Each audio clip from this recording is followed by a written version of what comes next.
All right, good morning, everybody. Welcome in. Here we are, daily, the coffee run, rather, and get started with our daily paycheck. Sorry for the late start today. I had a meeting for some premier hosting stuff this morning, so I had an hour delay here. But anyway, here we go. Daily paycheck today. This is not the new Showtime, Jen. I had a meeting this morning, so I had to delay us by an hour. So I apologize. I know that throws off people's schedules. But anyway, I realized something today when I was typing in yesterday's loss, and I realized that I screwed up. My fault. I'm supposed to be every day when I do the paycheck playing it a certain way, not just trying for a paycheck, right? So yesterday was supposed to be all come bets and math kind of plays, right? I ended up switching from the horseman to the drawdown, and I shouldn't have done that. I just brain fart. So anyway, I screwed up. We lost $3,000, right? Which really sucks, but mainly because I switched it up and I should have stayed where I was. We would have had a different outcome.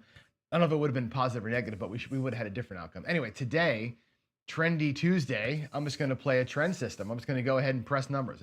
When I say trend betting, it's literally just going to be playing place bets and pressing what comes. It's going to be very, very simple play. And what I'm going to do today is kind of a duck and cover sort of thing, but I might go ahead and hammer what's coming. You'll see as we go how I change this thing up. So let's get after it here. Hopefully we have a better outcome than we did yesterday. So let's hit the table here and see what happens. And move this out of the way. I'm gonna get my laptop turned on here and turn Crapsy on for you guys and get her rolling here. So give me a second here to get that refreshed. Let's see, reconnect to the game, if we can do that. Come on, reconnect, Crapsy, you can do it. I will need to restart the table, I guess, right? Because it gets kind of mad. We should be, let me go back here again. I'm sorry, I didn't set this up early enough. Let's see here. It should be on the live tab. Let's see, the live tab should have Pro Craps. Let's see, where is it? Maybe it's not there. Why is it not there? Oh, you know what? I got to edit it. Hold on one second. I screwed this up. Let's see, YouTube.com. I got to put the URL in. So hold on. Ah, boy.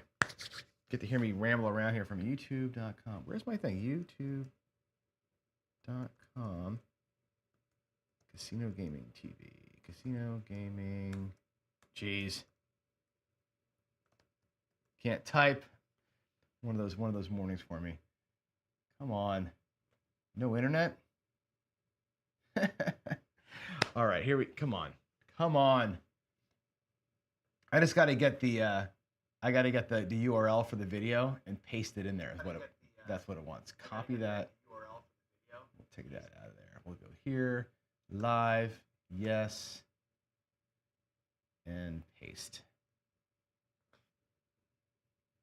Come on. There it goes. All right, that's going to be today at 7 or 8 o'clock. Sorry about that. There we go. Save that. Now when I play it, it should be live. There we go. Live on Craftsy. So I'll give you that to get yourselves checked in. I'm going to use a purple, brand new out of the box, purple Casino Tiers dice today.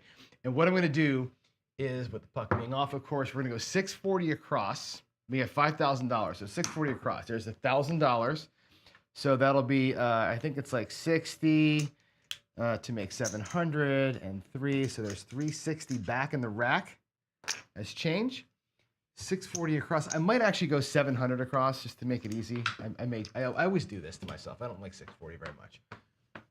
Yeah, we'll go 700. We'll go 700. Just make it easy. 156 and 8's a better bet anyway.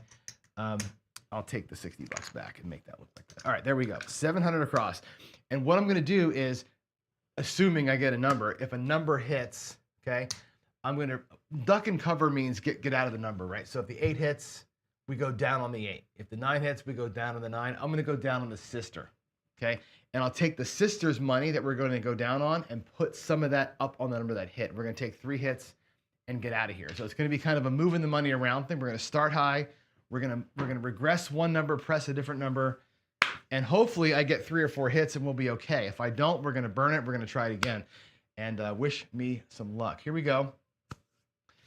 We're gonna come out, and I'm gonna set the hard ways here, and we'll just hope for the best. Here we go, coming out. It looks like a 5, 3, 2, 5. Let's get you marked up. Make sure you guys, I rolled the die. Darn it, there it is. 3, 2. 3, 2, 5. 3, 2. Okay, and over here we have a 3, 2. Let me refresh the roll tracker too, so that shows up for us. All right, 3, 2. Okay, here we go. Bets are on. Let's get her done. Let's get her done. I'm going to press the lockout button. There's only a couple of you playing along. We've got a weird start time today. George is live at the same time, so. All right, here it is. That looks like a 4, a 3, and a 1. So check it out how I do this. We're going to go 3, 1, 4, and I'll kind of explain both ways that I would do the duck and cover to you and see if you like this. I don't know if you will or not, but 3, 1, 4. That's going to pay $200. Again, I don't have money for VIG. I'll owe the VIG. I'll put the $5 here in the come so we don't forget to pay that later on. That's what I owe. Now, duck and cover normally says take the number that hit and bring it down to table minimum. What I'm going to do today instead is leave the number that hit. I'm going to take its sister down. We're going to get that looking like greens. I'm going to make it look like table minimum and put everything else up on the number that hit. Now, in this case here, that's going to make that 4 look like 1, 2, 3, 75. Okay, so we're going to press the one that hit. This is a trend betting deal. We'll take 3 hits and we'll bring everything down and see where we are. Okay. So normally duck and cover is pulling money off the table. Today, duck and cover is ducking down on the sister and hammering the 1. Trend betting what we think is going to come, right? Hopefully we can get some double taps here. If we double tap something, we're out. For 100% sure we're out. Here we go. Let's just avoid the red zone. There's a 9. There's a 9. 5, 4. Let's get that typed in. 5, 4, 9. 5, 4, 9. All right. That'll pay 140. So 125, 140 on the 9.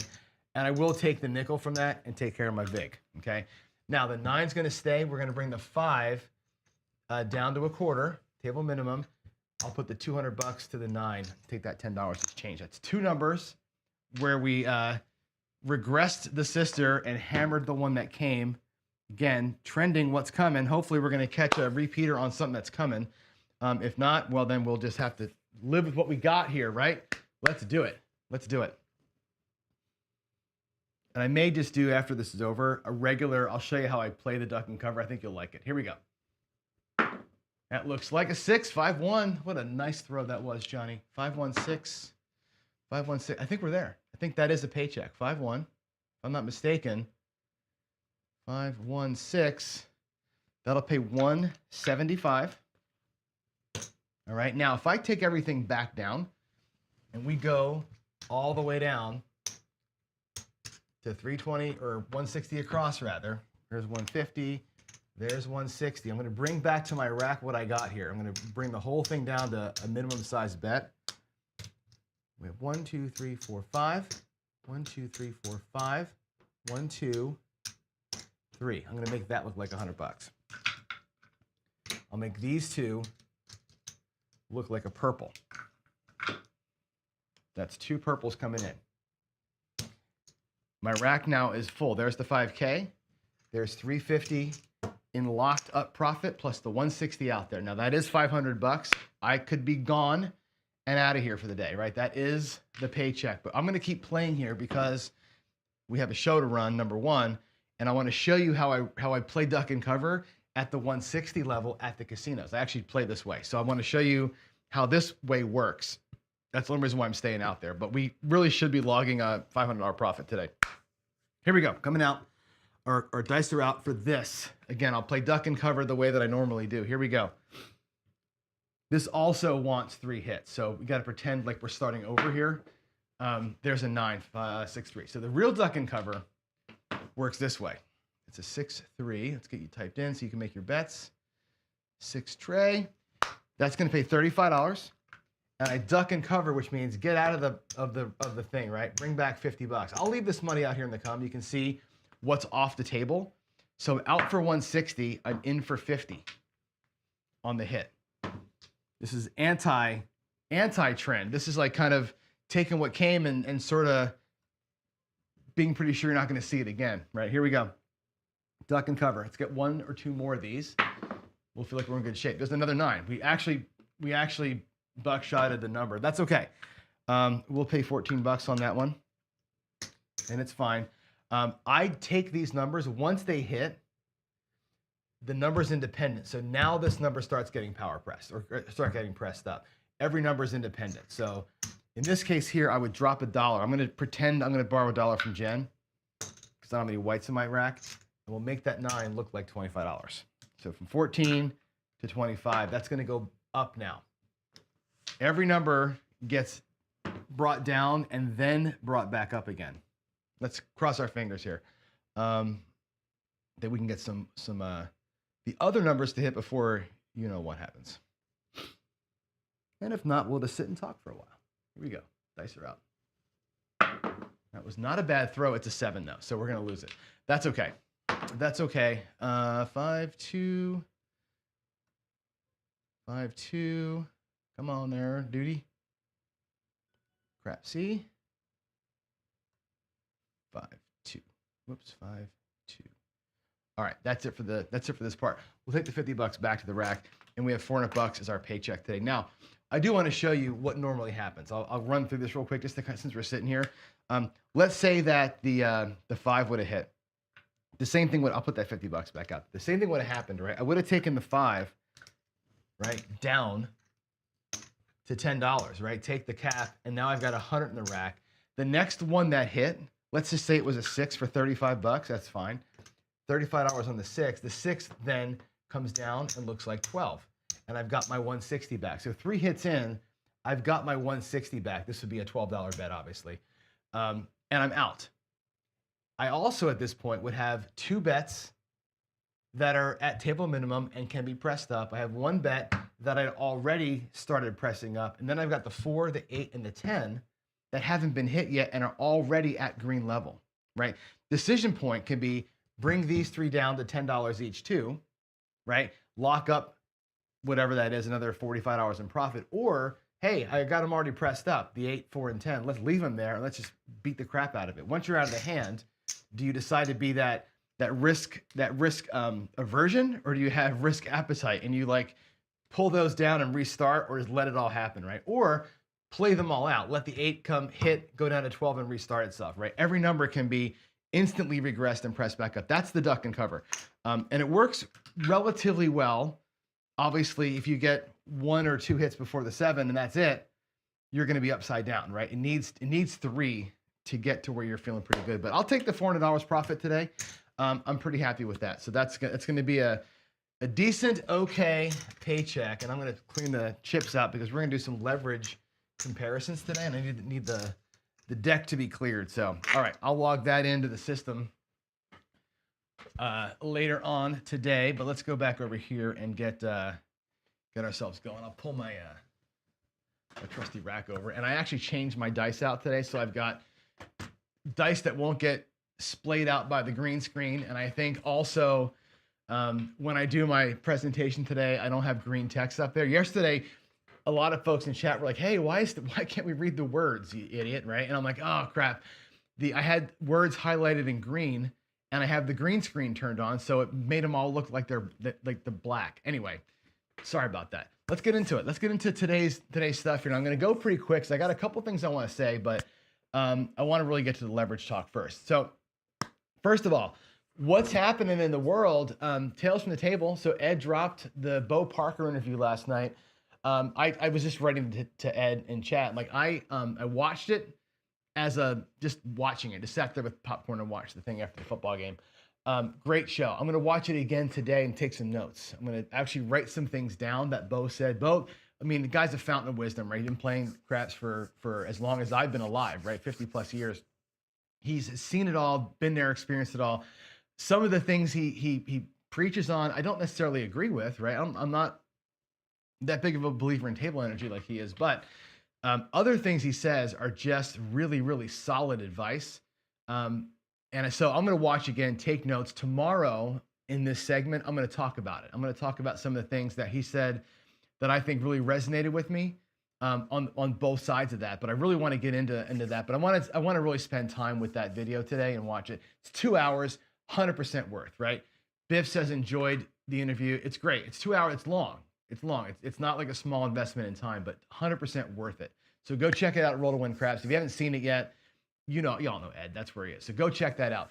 We're going to do, after I get through the beginning part here, we're going to do a little bit of leverage comparison. I was talking with Jen over a text message yesterday after our show, trying to explain my thought process. Now, one thing that kind of got me going yesterday was that I think as I was explaining what I was explaining, a lot of people said, God, why is John going off the rails? What is he, has he lost his mind? Has David infected him? No, I'm just giving you options. I'm going to show you 3 ways to use leverage, right? One way to leverage the wins you get in a one-hit situation, like Brian says. One way to use leverage where you take your wins as a press and then come back down, right? Skill 66 style. One way to use leverage where you kind of stack your compounded wins on a per shooter basis. All 3 ways are options for you to explore. I just want you to see them in action and get a sense of kind of what it feels like to play in those different ways. One of them may speak to you. And so I just want to give you the option. Anyway, we'll do some comparisons today. That's the plan. And a quick reminder too, if you've got questions for me for the Daily Dose of DI that I do for Here's the Deal, jump into the Discord, go to casinogaming.tv. There's a community tab up there. Click the link on the tab. It just takes you to Discord. You log in and you can hit the channel called Coffee Run. And there's a channel now called Crapsy Trip Reports. There's a channel called Here's the Deal. Just jump in there and ask your questions. Those questions become content for the show, right? You want to have your question asked, get in on that for sure. I owe a couple people some emails, and I got a lot of, or not a lot, a couple emails yesterday from people I haven't written back to, so I'll get to you today. Anyway, that's that. Looking ahead here, what's on tap? I want to make sure we're talking about these things as often as we can so we don't forget our schedule, right? I got a lot going on. Potentially you will as well. So Casino Quest Bridge seminars are coming up. We have one in February, the 22nd, one in March on the 22nd. So if you're in Vegas during those weekends, get signed up and come on out. It's a great time. Casino Tiers is on March 7th to 9th. That weekend, it's Bo and Ed and 10 Ton, right? It's going to be a Saturday seminar and then a separate Sunday seminar. You do them each, you do Saturday or Sunday, but I think everybody eats and plays together regardless. That's March 7th to the 9th. That's coming up. It's actually going to sneak up on you if you don't get in on that. So if you want to get on that, go to casinotiers.com and get registered there. Big AZ, if you're a channel member of Big AZ, his next Vegas meetup is also in March, the 23rd and the 28th. Now, if you look at me, right, my schedule, look at this. I would have Casino Tiers March 7th to 9th. I'm on a cruise March 13th. After the cruise would be the Big AZ, or would be the Casino Tiers or the Casino Quest seminar. And then immediately following that, Big AZ's meetup. So I'm going to be pretty much moving out of my house for a month. Looks like March, I'm going to be completely in Vegas and on the cruise. But that's a lot happening. And then, of course, get ahead of it now. Brownwater Bash down in Biloxi is May 16th to the 18th. So all that's being planned. So start earmarking things that look interesting to you on your calendar. Following that Brownwater Bash, we're going to start getting into DiceCon with Jeremy, Craps for the Cure with me in September, and then another Casino Tiers event in October. So lots coming up. I'll keep reminding you of what's on tap here in our world. So daily paycheck review. Again, yesterday I screwed up. This is yesterday's stats, 11-4. Now we're going to be 12-4 after today's win. Our profit will be $3,000. Basically, I've won $400 today. Average go up a little bit. But yeah, yesterday I screwed up. I was supposed to play the Horseman the entire time. I planned to, and then I totally forgot. And I went into the Dallas Drawdown, right? Dallas Drawdown PSO'd twice. The Horseman would have won on both of those, right? I should have been playing the Horseman. I should have a profit yesterday, not a loss. We should have had paycheck, not a 3K loss. But whatever, I made a mistake. And it also shows you that the Drawdown, as good as it is, as strong as that thing is, there's going to be days where you catch back-to-back PSOs. And that's what happened to me yesterday. So what a huge ass bummer, man. It sucks, but I'll keep on tap. And I want to know, actually, in chat here, we got a few people watching the show today. I don't know how many eyeballs we have here. We got 29 people watching. Do you like the idea? Give me a thumbs up right now. Not a thumbs up the video anyway, but give me in chat a yes or a no. Yes, you like that every day I play something different. Mondays, it's a math system. Tuesdays, a trendy kind of system. Wednesdays, hump day hybrid system. Thursday, kind of a this versus that thing. If you like that rhythm, I'm going to keep doing it. I just got to remember to do it. If you don't, and you want to just see me do the drawdown every day and make $500 and show you that you can do this, or that I can do this, or that we can maybe do this, just say paycheck or something, right? Let me know what you want to see.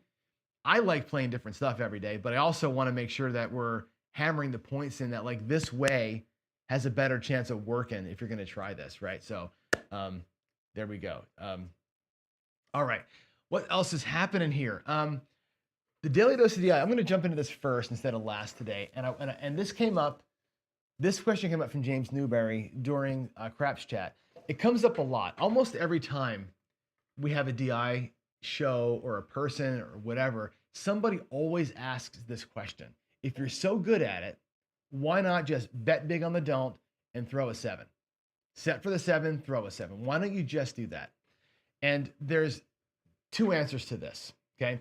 One answer is DIs set for the 7 on the come out roll. At least they used to. Used to be a thing where DIs would say, hey, I want to get the 7. Let's get that up on the come out roll. Oh, I got that weird light over there.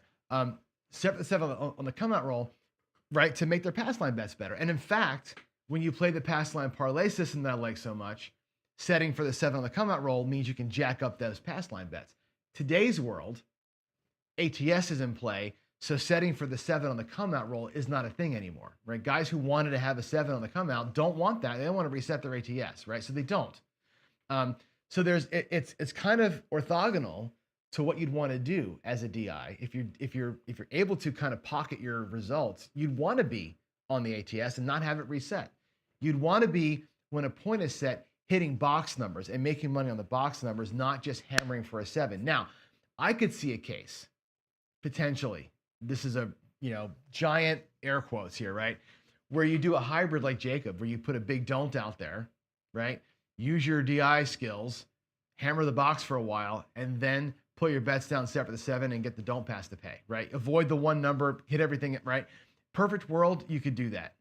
But the thing is, guys want to hold the dice. The guys that practice throwing the dice, they want to hold the dice. They want to get more numbers. They don't want to just hit a 7 and then wait an hour and a half to get the dice back and hit a 7 again. So it's kind of anti what they're trying to do. And that's the reason why.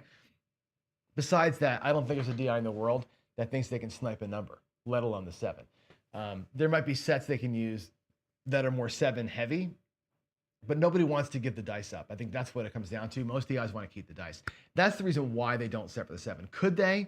Could they try for it? Sure. Could that be a short term, come out 7, hit a thing, bet the don't, go, whatever? Yeah, they could probably do that, but it's just not going to make any money. And I think that's why the answer to that question is that. And it's kind of a weird question to ask, but there's always somebody who asks that question when we have these calls. And it just seems like a weird question to ask, because why would I want to give the dice up? Why would I want to eliminate my ATS? Why would I want to not hit box numbers? That just seems like it's orthogonal to what they're trying to do. So that's why most DIs would answer that question.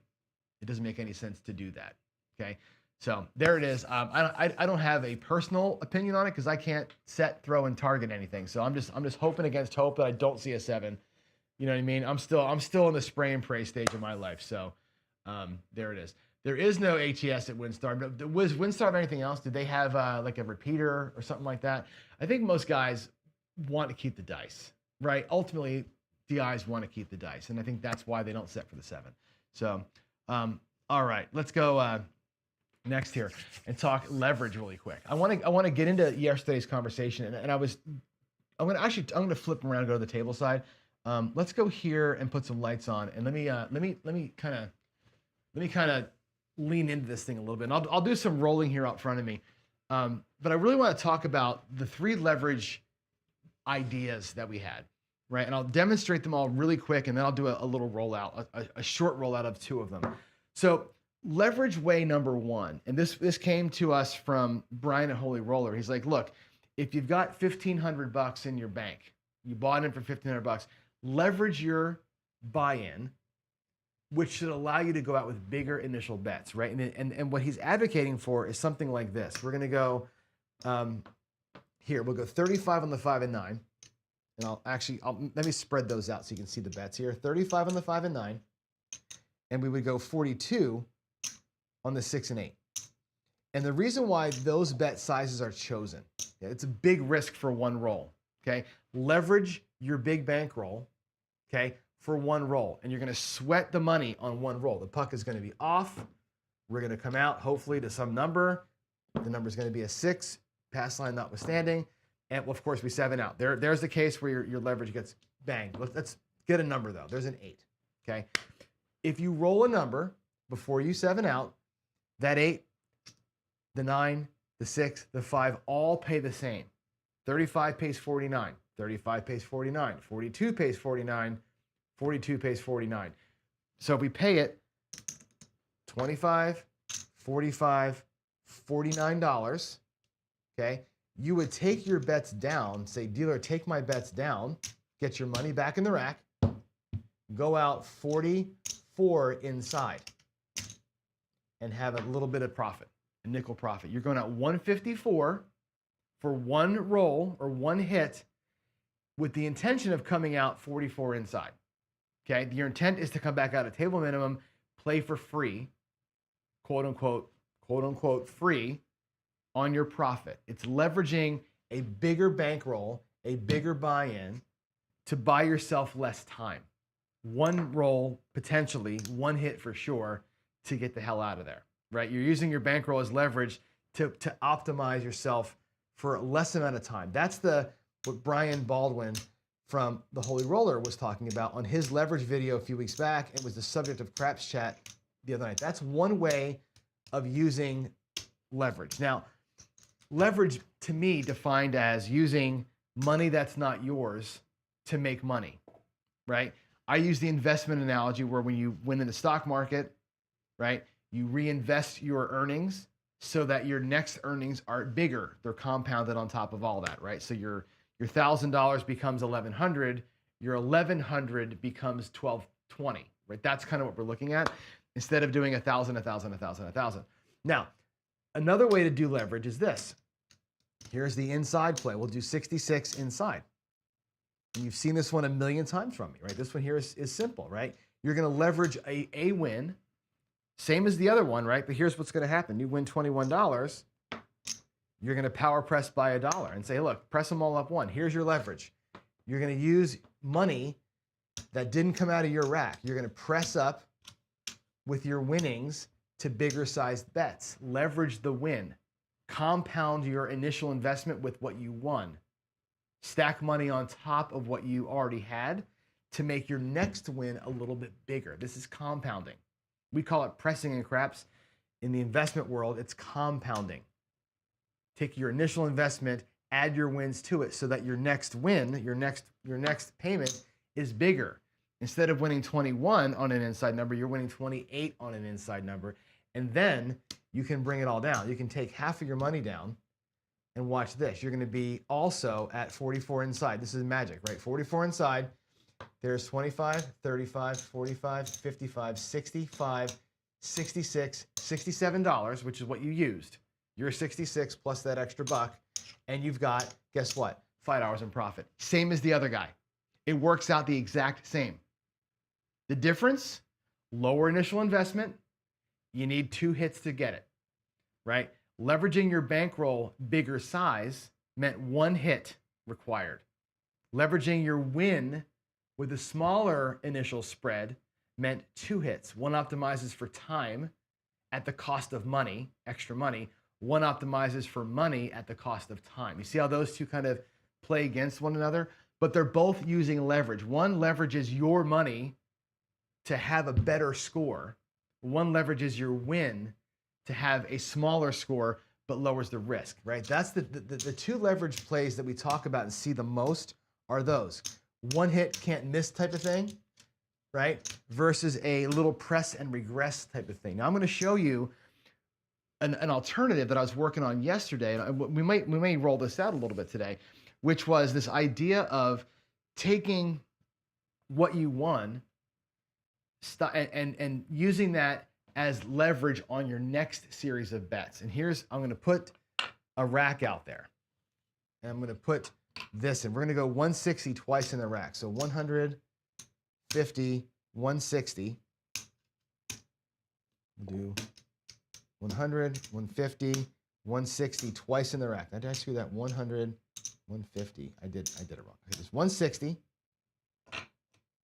Here's 160. Now watch how we're going to do this. This is going to be an interesting idea that, again, you may or may not love, and that's totally fine. Let's play it out. If you went out here and you say, look, I'm willing to risk 160 on every shooter. You've got, and again, I could do this with the 64 across as well. I may roll it out that way. Greens and reds are easier to deal. That's why I'm using these amounts, okay? So you're going to risk 160 no matter what, okay? Let's say that we get, let's roll it out. We got an 8 that pays 35. I'm just going to stack the wins in the back row of the rack, okay? There's that. There's aces. There's a 4, which pays, again, 50 for 1. Ignore the vig for right now. Let's keep it green and red. There's a 5 that pays $35. So that, we're just going to roll it out until we see a 7 here. There's an 8 again for 35. There's a 5 for 35. Wow, we're really scoring over here, aren't we? Look at this. 9 for 35. Wow, where's this roll when you need it, right? This is going to be fantastic. Another 9 for 35. I'm just going to same bet the whole thing. I want this roll. I wanted this roll yesterday, right? Another 9 for 35. No pressing. Look at us making all sorts of cash here, right? Another 9. Oh my gosh, how many 9s is that? That's got like 5 9s. Holy moly. Holy moly, we're out of room in the rack. I can't take anymore. This is fantastic. I'm gonna force it. We're gonna say we got a 7. I wanna make the point. There's a 2, there's a 5. Oh no, we 7'd out. Okay? Pretend we 7 out here. Okay? And you lose what's on the felt. Same bet of the whole thing. We have this amazing roll. That's awesome. What you're gonna do is this. I already risked 160, right? Which is fine. You lost the 160 that you initially had, but you brought a bunch of cash back. I don't know what we have here. We have a bunch of money here, right? And here's the idea of saying, let's leverage the win, right? And you have, I think, 2 choices here to make. Now, we got lucky on this roll. Super lucky, right? There's 100, 150, there's 160. You can say, you know what, just go out at the same level, right? You got your bullet back. Right, you got your bullet back. You have all this excess profit here, right? And you can make 2 choices here. One is say, risk the 160 that I earned back. Okay, same size bullet plus what I earned, right? You could say, I was going to risk 160 again anyway. Let's put the whole thing. Let's take the 160 I was going to risk on shooter 2 anyway, and everything I earned also. Leverage the entire win, which means another 160, right? It's gonna be crazy town. Plus what I won, which I think is about 160, if I did it right. Yeah, there's another 160, look at that. So we can actually get all the bets up. Look at this, we can get all the bets up another level. Right? Take it all. Say, look, I was gonna risk 160 twice anyway. The first 160 won some money. The second 160 gets hammered with everything else. And now I'm saying, you know what? 2 hits and I'm out. Right? There's a point of 10. Can I get 2 rolls and get out of Dodge? Well, there's a 10. With 75 on it, it's $150. There's a 6. Next point is gonna be a 6. We buckshotted. We got an 11. Here comes a 7, right? An 8. Oh, look, we got an 8 for 105, right? $105 on the 8. And when all this comes back, 2 hits and out, where do we land, right? By making those bets so big and leveraging the entirety of the win, there's 100, 50, 160. There's 160 again. And the rest of it is juice, right? 125. 50, 200, 400 and change, right? So you leverage all your wins plus what you were going to risk anyway, put it all out there, right? That's a hyper aggressive hammer play, right? It's all wins. Is that smart to do? I'm not saying that's smart to do. I'm saying that's an option. I could have kept the 2 bullets and went out with 160 plus the juice, on this last one and leverage only the wins, right? The point of it is to try and say, look, how can I take this little streak that I'm on, right, and bet it as aggressively as I can for the short period of time that it's going to be there, and hope against hope that it's going to work. Now let's do it. Let's run a little side by side. All right. I got two players here. I'm going to play one in the front and one in the back. Okay. The guy in the front, this player here in the rack, this player on the front side of the felt. I'm going to play him standard style. He's going to go 160 across twice. We're just going to same bet. Both guys are going to only same bet. Okay, he'll go 160 across in the back. The guy in the back will do that leverage play. The guy in the front, you're just going to same bet and then come back out, same bet, come back out. Now, what I will do is this. If I roll a 7, a PSO, we're not going to count it.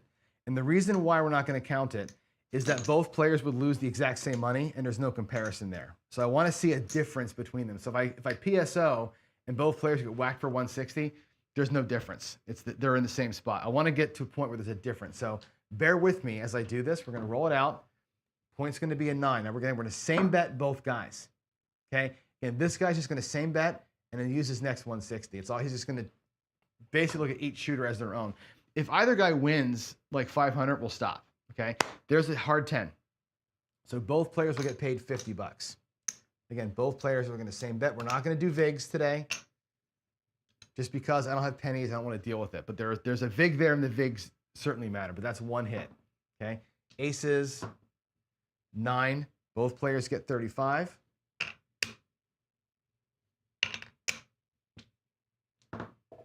And there's the 7. This is a good example. Good example. So we're going to lose the 160 that's out here. Okay? We're going to take all this away. Both guys get whacked on that 7. Now watch the difference here. And again, you may love this. You may hate this, but here's what we're going to do. Both players made the same thing. They made 85 bucks between those two hits. Okay, both players are in the same spot. The player in the front is going to go, well, I brought enough money for 10 shooters. Let's try another one, right? The second player is going to say, well, I'm going to leverage up what I got. We're going to go 160 across, but I've also got this, right? What am I going to do with this 70 or 85 bucks? Okay. They may go 86 additional across with it. Okay. What does that look like? What does 86 additional across looks like? It looks like 18 on the 6 and 8, $36, 46, 56, 76, 86 across. I'm going to borrow $1 from my neighbor to make it $86. We're going to do exactly. He's going to leverage up the win he got on that last shooter, and we're going to go 18 extra on the 6 and 8, and 10 extra on the 4 and 10. Okay? So there it is. There's 86, I'm sorry, 5 and 9, 10 each, right? So 36, 46, 56, 76, $86. He put his whole thing out here. Both guys essentially are all in, right? This guy does have the $85 he got from the first shooter. This guy's just going to rail dump. Okay, and again, pretend you got 10 shooters here, right? So the difference here is this.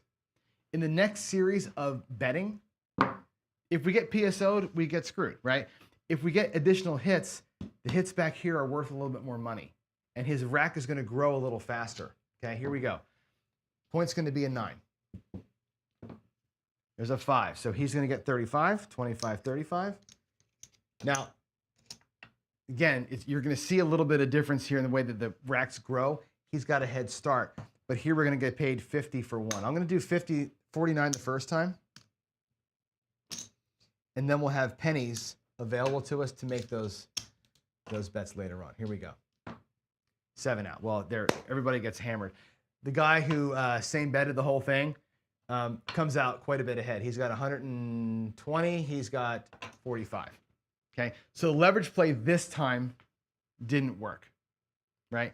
A couple, 2-3 hits later, if we got them, works because these become 2 green chips every single time versus 1 green chip every single time. So if you catch 4 or 5 hits on this next shooter, right, this rack grows at double the rate.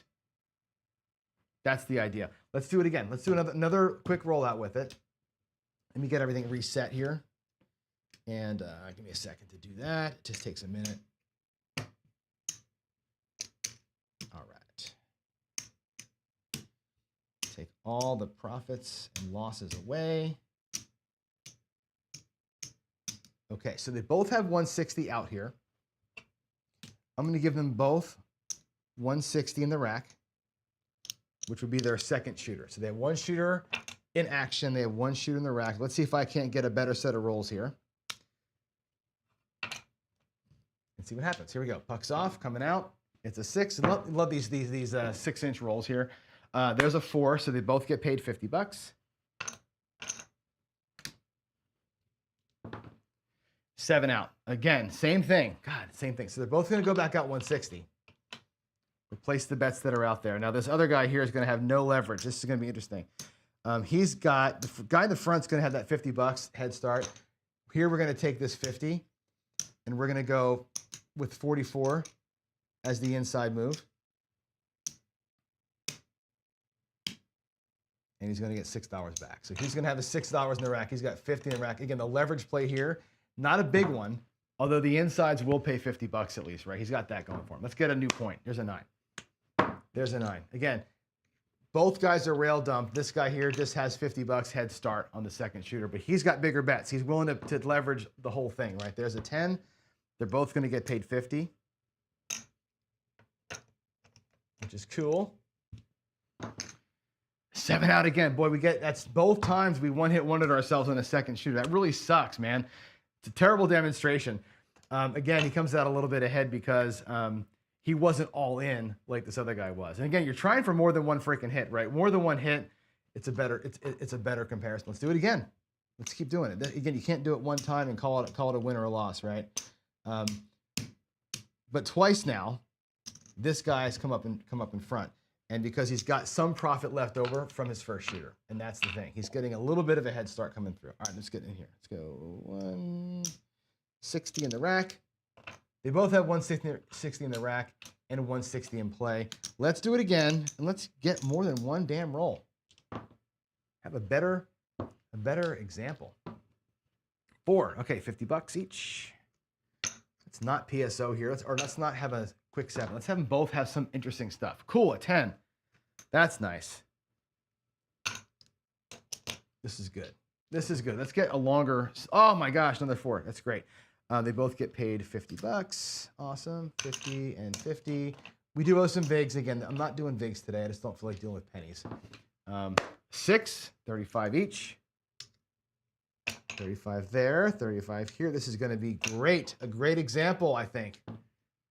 5, 35 each, 35. There's his. There's his. Look at this. Look at this. All right. 3, ace deuce. 8, that's the point. 35 and 35. Okay, so we can basically say this. We can do, and again, in the interest of time, puck is off, okay? The puck is off. So let's keep rolling it out. These bets are getting pretty big though. And the leverage play that we make here is going to be really, really interesting. Now we have bigger bets. It's going to make it, you'll see what I mean in a minute. We're going to go 11, coming out 7, come out 7, come out 6. All right, let's go. We need a quick 7 here to kind of burn this thing. That's an 8, not a 7. That was an 8. So again, 35, 25, 30. I think both guys are going to go home. A roll like this, both guys are getting the hell out of Dodge, right? 5. Look at this. Look at this. $35 here. $35 here. My gravy. We're going to have this amazing thing. 6 again. That's the point. I'm out of green chips. 35 and 35. Golly. Both guys can go home. But wait till you see the leverage play we do after this. 8. New point. Give me a 7, shooter. I want a 7 out. I want to reset the racks here. There's the 7. Perfect. All right. Both guys will lose the 160. Okay. Both guys are going to come out again with the 160 from their rack. They're both going to come right back out again. Now the difference is going to be this. Check this out. Okay. We got to make a decision here. This player in the front has profit. 100, 200, 300. 25, 350. Okay, so we're going to get 350. I'm going to put that in his rack. They both have the same profit, 350. They should, right? Because they both same betted the entire way through, right? So 350. Now, essentially, he's tied. If you think about it, right? 350, he's got actually 360 in the rack. He was out for 160, out for 160. He's in for 320. He's got a little better than 320. So PSO, he's breaking even. This guy's got his money back. 300, I wish I could do, I can, 300, and I'll make it look like reds. There's the 320 he started with. He's got 40 bucks forever, right? That's a great play. He same betted the whole thing. He's got his money back, plus 40, plus he's playing. Kind of a leverage play when you think about it, playing with profits only, right? The dude in the back, though, is gonna take this money and put it back out. He's got the same 320 that this guy has, but he's going to burn it. He's gonna say, I was gonna risk that anyway. So he's gonna take 2 units per shooter, like so, and keep the reds. The reds here add up to whatever this is, 40 bucks. I'll put the 40 bucks here, same 40 bucks, okay? The difference is that all the rest of it is in play, okay? He's looking at it like, hey, I was gonna burn 160 once, 160 twice, I'm out for the 320. Here it is. It's actually more than 320, right? It's 480 that he's got out there. Same starting point of profit, but this guy's got his money back. The leverage play here is like, let's try and destroy this thing, right, on a good roll. If he gets a bad roll here, it's done. He's going to lose all his money. He's going to risk all of it, leave it all in play. Super aggressive, crazy move, right? Let's see what happens. Just see what happens. This might be a better example of it. If I get a one hit, then whatever, it's going to prove everybody's point that this is stupid, right?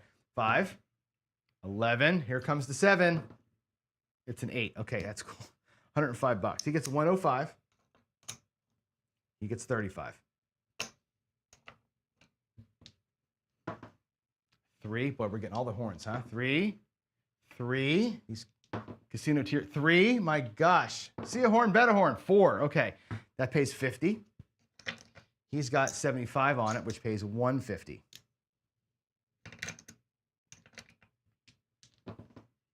5. $35 up here. And with 75 on it, it pays 105. Now, that's the point. 320. There's the starting bankroll. They both have their starting bankroll back. This guy here has locked up 100. I'll make it a black chip for you. Plus 25. He's got 100 and whatever this is, 160 bucks in locked profit. Plus we're gonna let this burn no matter what. So whatever he's got here is what he's got, right? He has 320 plus 80, and he's got like 480 out here. If both guys pull down right now, pucks off, and we go home, he's got 160 plus 160, 320. This guy here's got 80 plus 480, or 560. Let's keep it going.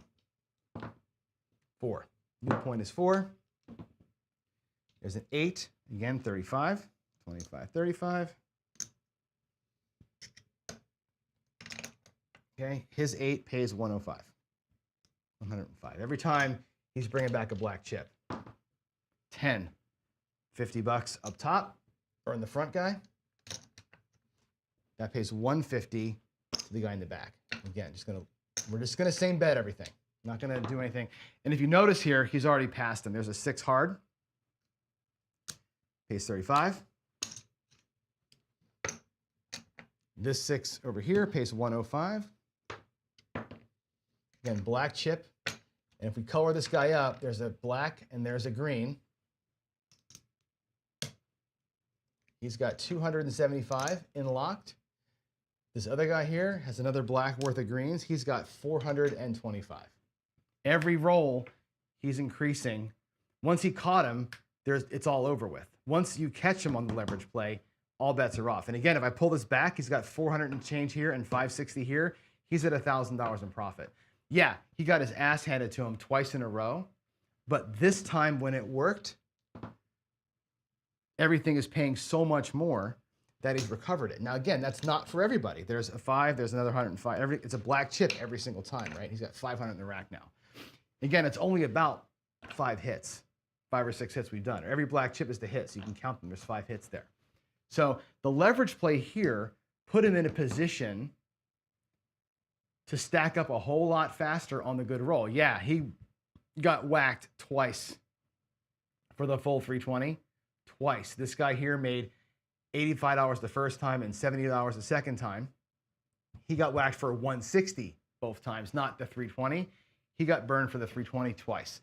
That's the difference in it, right? When you can apply this principle and it works out in a much bigger way. There's your 7 and it all goes away. Now again, we didn't pull the money down, I know. So he's gonna lose out on potentially 500 bucks that he could have in his rack. Both guys got their money back. Both guys profited. And if you take a look at all the rolls put together, okay, here we've got $315 in profit, right? On the first 2 shooters, or the first 2 gambits, he lost the 160 plus, and he has some profit, right? He's basically got that money. This profit here essentially covers what he'd lost the first time, if you think of it that way, right? The first couple times. In the back rack, 1, 2, 3, 4, 5, right? Same thing. He lost 320 and 320. He's actually down 640, so he didn't get it all back. He's got 540. I would say he's down 100 bucks. Between all the shooting that we did, he's down 100. This guy here is probably down about 30 or 40, maybe up 30 or 40. Interesting way to look at it. Again, I'm not saying I recommend this. I'm saying that this is an option if you've got the stones and you've got the bankroll behind you to play that way.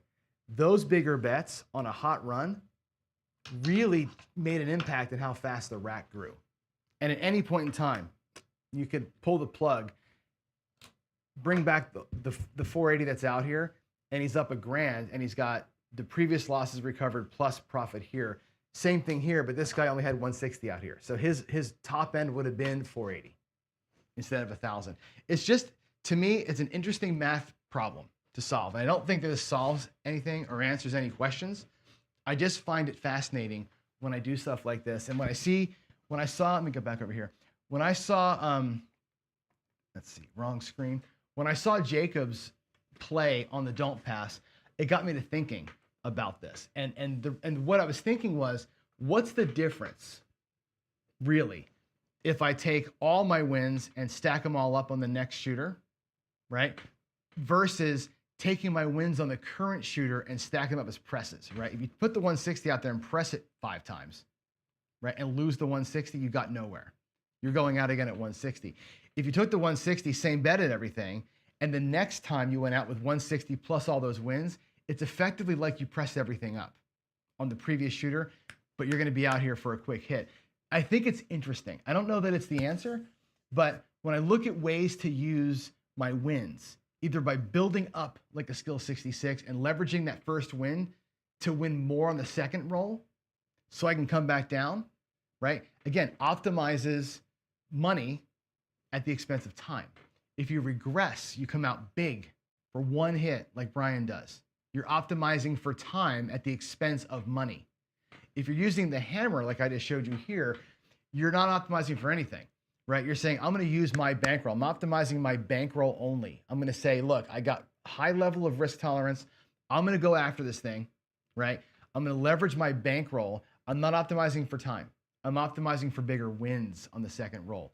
That's the difference. And again, it's a mindset thing. So you got to look at those things and go, I would never play that way. I would never do the 66 because I don't want to have to get 2 rolls. I would never do the 154 because I can't afford it. I would never do this way because I'm not out here to burn 160 twice in a row no matter what, right? Again, look at them. Is there something there that you see that you could apply to the way that you think or want to play? That's all I'm trying to do is give you some food for thought on a Tuesday morning. And Jen is right.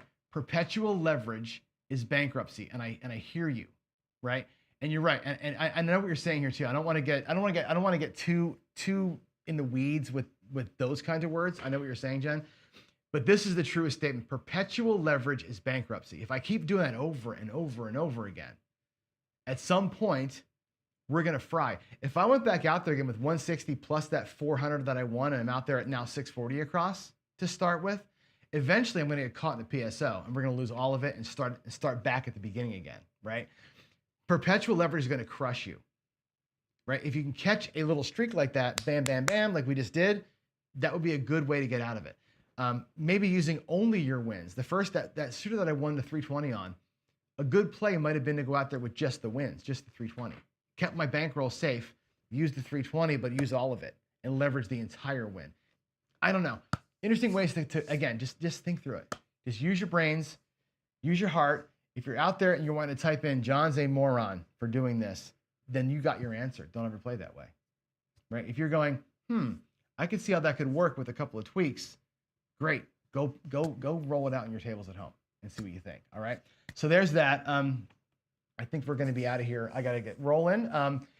Let's see. I want to remind you a couple of things. I'm going to end the shows like this, by the way. I'm going to end the shows with a quick reminder.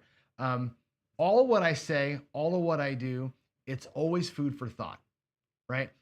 Remember this. All of our key principles, right? We want to set goals. We want to have a good strategy, right? Strategy being how much I'm betting, where I'm betting, what I do with the wins, like we just talked about. Leverage strategy today, other strategies on other days, right? Your bankroll accounts for how you handle the loss. If your bankroll is not big enough, you cannot play that way. Probably any of those ways, right? Your bankroll is too small. You can't do all these different leverage plays because you're fighting from a lower standpoint, right? Your mindset, again, connecting all that stuff, make sure it all works for you, and using your discipline to execute the strategy, your play style, and your go home plan. It's all that is important, right? That's what I've been teaching you for a long time. If you layer that in with the bridge teachings from Casino Quest, it's kind of the same thing. What is your bankroll? What is your risk appetite or your risk aversion? How do you identify and capitalize on opportunity? Are you playing at the right place? And again, your goals and your emotions all play into it. I think the John way and the David way are combining. All of this is important stuff. Bankroll risk, identify your opportunity, set a goal, know where you're going to play that's advantageous to you, keep your emotions in check. You do all that, combine it all together, I think you can be a player that wins more often than they lose. Not saying you're going to be a winning player all the time. Nobody is, right? But you set yourself up better for success and can take advantage of it when the time comes. That's what I'm hoping for, okay? With every show that we do, I'm hoping that I can demonstrate things that you will either love, hate, or want to jump into, okay? Food for thought all the time. I got to get out of here, y'all. Have a great Tuesday. I'll see you tomorrow morning. Tomorrow morning is going to be a hump day, right? Hump day hybrid. So we're going to play a little bit of Dice Dr. Dan's new hybrid side by side with Jacob's hybrid. We're always going to use Jacob's 6, 7, 8 as kind of the baseline, and I'll play Dan's way alongside of it. Dan played that way at the casino, did very well the other day, so we're going to put it to the test here and see if old Johnny can't make Dan a winner. So that's going to be tomorrow. In the meantime, y'all are awesome. Thanks for being with me an hour late today. God bless every one of y'all. See you tomorrow. Bye.